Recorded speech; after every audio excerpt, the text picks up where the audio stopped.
अस्सलाम वालेकुम। पाकिस्तान इनसाइट के साथ मैं हूं मोहम्मद सुबहान। पाकिस्तान की आबादी में दिन ब दिन इजाफा होता जा रहा है। इसकी वजह से हाउसिंग सोसाइटी का भी रुझान मज़ीद बढ़ रहा है। नतीजतन इसको बनाने के लिए वसी रकबे की ज़रूरत पड़ती है। इसकी वजह से पाकिस्तान के एग्रीकल्चर लैंड रफ्ता रफ्ता कम होता जा रहा है। इस मौजू पर हम मज़ीद गुफ्तगू करेंगे। हमारे साथ मौजूद हैं अबू बकर शफीक, जानते हैं उनसे इसके बारे में। अस्सलाम वालेकुम, thank you for having me today on the show. जी, बहुत संगीन मसला है ये, और मेरे ख्याल में आजकल के दौर में इस पर इतनी गौर व फिक्र नहीं की जा रही। तो मेरे ख्याल में ये काफ़ी ऐसा मसला है जिसको कोई हाईलाइट नहीं कर रहा और हमें इसको देखने की ज़रूरत है। जी अबू बकर, आपने बिल्कुल ठीक कहा। इसके अलावा मैं आपको बताता चलूँ कि 2020 के जो फैक्ट्स थे उसके मुताबिक पाकिस्तान की जो एग्रीकल्चर लैंड थी वो 47% थी। लेकिन अगर हम अब की बात करें जो फैक्ट्स हैं 2023 के, उसके मुताबिक ये 40% से भी कम हो गई है। आप देख सकते हैं कि कितना बड़ा इसके अंदर गैप आया। कहाँ पे 47 थी, अब 40% से भी कम है।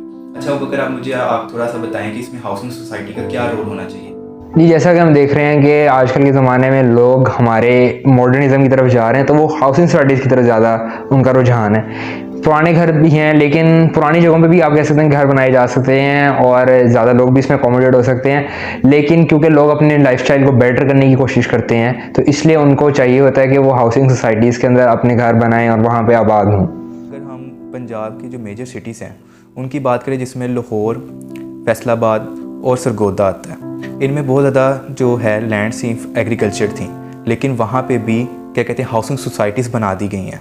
बहुत ज़्यादा मेजर जो है पोर्शन जो है वो हाउसिंग सोसाइटीज़ के अंदर ट्रांसफ़र हो चुका है। अगर हम इसके इफ़ेक्ट्स की बात करते चलें तो इसके अंदर ज़्यादा जो इशू आएगा वो फार्मर्स को आएगा, वो ज़्यादा इससे इफ़ेक्ट होंगे। आपने जो फार्मर्स की बात की है, ये फार्मर्स की हद तक नहीं रहेगा। अगर हम देखा जाए तो ऐसा ये प्रॉब्लम है जिसके काफ़ी पाकिस्तान को फ्यूचर के अंदर स्वेयर और ड्रास्टिक इफेक्ट्स पाकिस्तान इसको महसूस करेगा।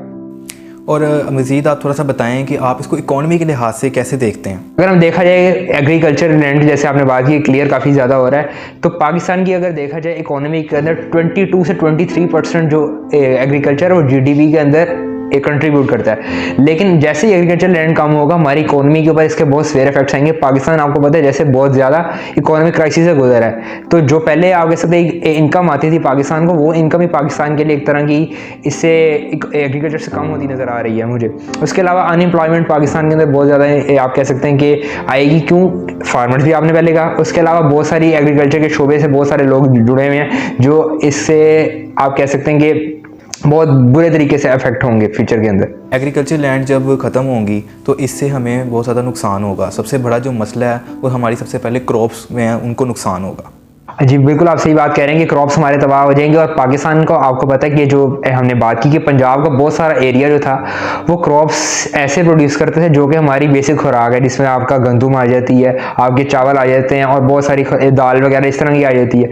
अगर उनको क्लियर किया जाता है तो हमारे पास फूड की शॉर्टेज आ जाती है। पाकिस्तान आपको पता है पिछले ज़माने के अंदर, आज से कोई 8-10 साल पहले की बात करें, Pakistan was a major wheat growing country, जो बाकायदा सिर्फ अपनी नहीं बल्कि दूसरी कंट्रीज को भी एक्सपोर्ट करता था। चावल के अंदर भी यही हिसाब था। आपको लेकिन पिछले दिन देखा आपने कि यहाँ पे पाकिस्तान के अंदर आटे का बहरान भी चला। क्यों? फूड शॉर्टेज हमारी हो रही है। और इसमें मैं सही बात कहूँ तो ये हाउसिंग सोसाइटी से जो क्लियर हो रहा है लैंड, उसका बहुत बड़ा हाथ है।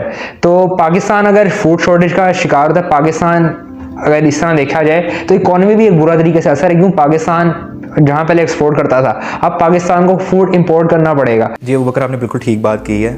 फूड शॉर्टेज का मसला बहुत ज़्यादा बढ़ गया हुआ है और फ्यूचर में अगर इसकी हम बात करें तो पाकिस्तान के पास इतनी रिसोर्सेज हैं भी नहीं। और अगर हम थोड़ा सा माहौल की बात करें तो जब एग्रीकल्चर लैंड जब ख़त्म होती हैं उनमें क्या कहते हैं दरख्त भी शामिल होते हैं। ज़ाहिर बात है जब हमारे दरख्त हम कटेंगे तो फिर इससे इन्वायरमेंट भी ख़राब होगा, माहौल को काफ़ी ज़्यादा असर पड़ेगा। जी बिल्कुल, आप सही कह रहे हैं कि दरख्त हमारी जो इन्वायरमेंट है उसके अंदर एक बहुत अच्छा रोल प्ले करते हैं और उनको हमारी इन्वायरमेंट को बहुत ज़्यादा साफ रखने में अहम किरदार अदा करते हैं। लेकिन आपको पता है कि जबकि ये सोसाइटीज़ भी बन रही हैं तो क्लियर भी हो रहा है, और साथ इंडस्ट्रियल सेक्टर हमारा जो है वो इंडस्ट्रीज बहुत ज़्यादा लग रही हैं, तो इसकी वजह से फ़िज़ाई आलूदगी भी बढ़ रही है। और जब हमारे पास दरख्त नहीं होंगे, हमारे पास पौधे नहीं होंगे, तो हमारी फ़िज़ा को कौन साफ़ रखेगा? और हमारी ताज़ा हवा तो फिर आप कह सकते हैं कि ना होने के बराबर हो जाएगी। अगर हम इसकी थोड़ी सी बात करें कि इसका सलूशन क्या होना चाहिए, तो आपके ख्याल से इसका क्या सबसे ज़्यादा बेहतर सलूशन है? हुकूमत का क्या इसमें किरदार होना चाहिए? हुकूमत का बहुत इम्पोर्टेंट किरदार है इसके अंदर, अगर हम इस मसले के अंदर देखें। क्योंकि हुकूमत दिन ब दिन तकरीबन हफ्ते के अंदर बहुत सारी रजिस्ट्रीज ग्रांट करी, बहुत सारे लाइसेंसेज आप कह सकते हैं, FD हो गया, LD हो गया, बहुत सारी इसमें आपकी जो डेवलपमेंट अथॉरिटीज़ हैं सारी, हर शहर की, हर आप पंजाब की, वो बहुत सारी इनको ग्रांट कर रहे हैं लाइसेंसेज, जिसकी वजह से हाउसिंग सोसाइटीज़ बना सकते हैं। तो ये बहुत अहम हुकूमत का है कि इसको रोका जाए और कम से कम लाइसेंसेस इशू किए जाएं। अब ये नहीं कि मैं कहूँगा कि किसी को लाइसेंस इशू करें किसी को ना करें, बल्कि हद से ज़्यादा ना करें। क्यों? जहाँ पे आपको लगता है कि कानूनी की ज़रूरत है वहाँ पे बनाएं, लेकिन जहाँ पे कानूनी की ज़रूरत नहीं है वहाँ पे आप खाली रकबा की क्यों करें? अब लोग क्या करते हैं, लोग इन्वेस्टमेंट की खातिर बहुत सारे कॉलोनीज होती हैं, वहाँ पे रहने की घर से नहीं लोग प्लॉट्स लेते, लोग इन्वेस्टमेंट की घर से लेते हैं। तो शायद हमारी इकोनॉमी का भी ये हाल है कि लोग इन्वेस्टमेंट की घर से साइड बिजनेस की तरफ जा रहे हैं, जिसकी वजह से इसको कर रहे हैं। तो मेरे ख्याल में हुकूमत को इसमें अहम किरदार अदा करना चाहिए। चलिए ये तो ठीक है, हुकूमत की बात आपने कर दी। अब इसमें थोड़ा सा बताएं कि अवाम क्या कर सकती है, हम लोग क्या कर सकते हैं इसके अंदर। जैसे मैंने कहा कि लोग बहुत सारे इसको इन्वेस्टमेंट के घर से बहुत सारे प्लॉट्स वगैरह प्रॉपर्टी लेते हैं। इट इज़ नो डाउट कि बुरी चीज़ नहीं है, लेकिन इसको कंट्रोल में रखना चाहिए। लोग दूसरी चीज़ों में बहुत सारे अदर बिजनेसेस वगैरह हैं, लोग वहाँ पे इन्वेस्टमेंट कर सकते हैं और वो काफ़ी सेफ इन्वेस्टमेंट भी हो सकती है। और दूसरा, अवाम के लिए हमारे यहाँ पे रुझान खासकर पंजाब की सिटीज़ के अंदर नहीं है, बाहर कराची में और इस्लामाबाद में हम देखते हैं कि मल्टी स्टोरी बिल्डिंग्स, जहाँ पे लोग अपार्टमेंट्स में और फ्लैट्स वगैरह में रहते हैं, और वो ये नहीं कि छोटे होते हैं, उनकी कैपेसिटी और उनकी अकोमोडेशन आप कह सकते हैं इतनी बजट फ्रेंडली भी थोड़ी बहुत हो सकती है, और वो आप कह सकते हैं कि लोगों की कैपेसिटी आप अच्छे से अकोमोडेट कर सकती है जो फैमिली होगी। लेकिन हमारे यहाँ पे शायद ईगो वगैरह का, मुझे शायद लोगों को बात बुरी लगे कि ईगो का मसला है, लोगों को चाहिए अपना सेपरेट घर हो, अपना सेपरेट उनके पास गैराज हो, जिसके अंदर वो अपने अलहदा गाड़ी खड़ी कर सकते हैं। इसके अलावा मुझे कोई और सोल्यूशन नजर आता है, वो ये है कि ऐसे लैंड्स पर हाउस सोसाइटीज़ बनाई जाए जो कि कल्टीवेशन के काबिल नहीं है।